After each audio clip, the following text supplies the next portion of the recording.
Good morning, good afternoon, or good evening. Whatever time it is when you hear this message, I pray that your mind, your heart, and your spirit are all poised to receive, to accept, and respond to words of wisdom. Ashe. So, there was a Greek philosopher, I want to say it was Socrates, but I'm not sure. But he gave us a great quote. He said that fools have to say something, and the wise have something to say. Okay. There's a difference between the one who has to say something, who just can't hold his or her tongue, and the one who really has insight, valuable insight into the subject matter at hand. And in our society, it kind of plays out in two contexts. At least I want to give you a couple of frameworks to as a point of reference for making the distinction between people who just have to say something and people who have something to say. um, because what we have is a situation where it's easy to think that because someone's constantly talking about something, it means that they're truly committed to the subject or that they're knowledgeable about the subject, or you know somehow they're going to um, be about that life since they're always talking about it, right? But you got, for example, you got people who are at AA meetings, AA being Alcoholics Anonymous, and then you got people who are at talk shows, right? So the person who's leading the AA meeting has a certain function, okay? This person who's leading the AA meeting is holding the group together, is organizing the meetings, and is facilitating dialogue, right? Helping people open up and make connections and et cetera, et cetera. And the people who are there participating in the meeting are constantly sharing their stories, and they're talking about, sobriety, and they're talking about the things that give them the urge to drink, and they're supporting one another, et cetera, right? And but they're constantly, the whole function of it is to talk about uh, sobriety and the struggle to maintain sobriety. And they're doing this according to some defined steps, right? The 12-step program. So they're going through this, and they're living a life of recovery, and they're talking about it constantly, right? Then you got people who are at a talk show, and you can even add social media to this talk show phenomenon.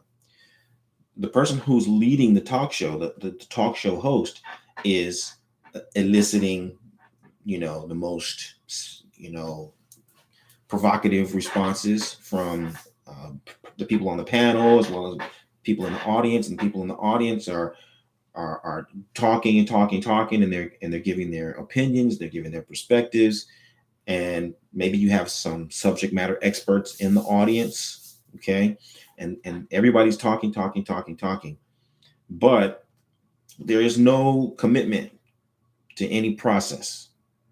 There's no um, commitment to actually engaging in the thing that they're talking about. They can talk about it for 2 hours, 3 hours. They can talk about it day after day after day. They can be engaged in the conversation constantly, but there is absolutely no expectation that those people are actually going to do anything relative to what they have been talking about. Okay.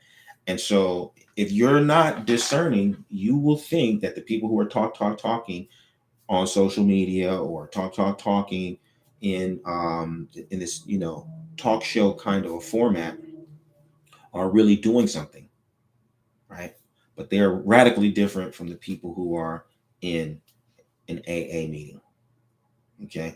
And so this is an important challenge for you, to start training your eyes to quit wasting time with people who are just talking.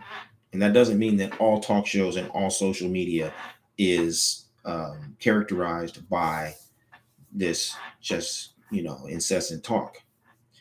It just means that sometimes you need to know that there are people, the more people talk about a subject can sometimes be an indicator of their unwillingness or inability to actually work on it.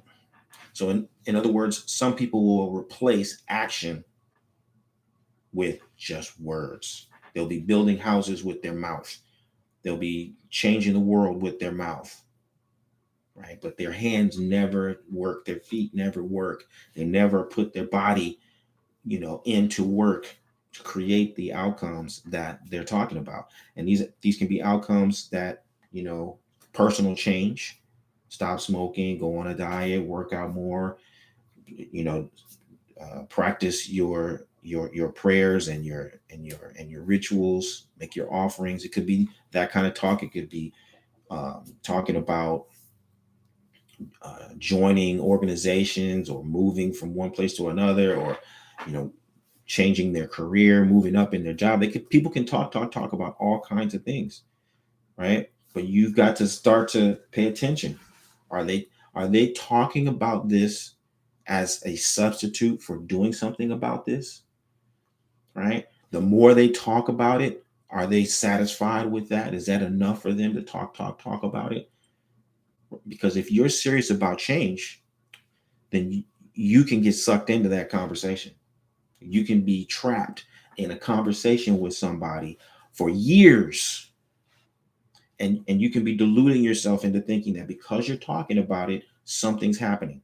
But in reality, you're just on a hamster wheel. You're just spinning your wheels, and you're making no progress, and you're not changing, and you're not attaining the outcomes that you truly say you're interested in attaining, right? So you've got to start to look for the AA model.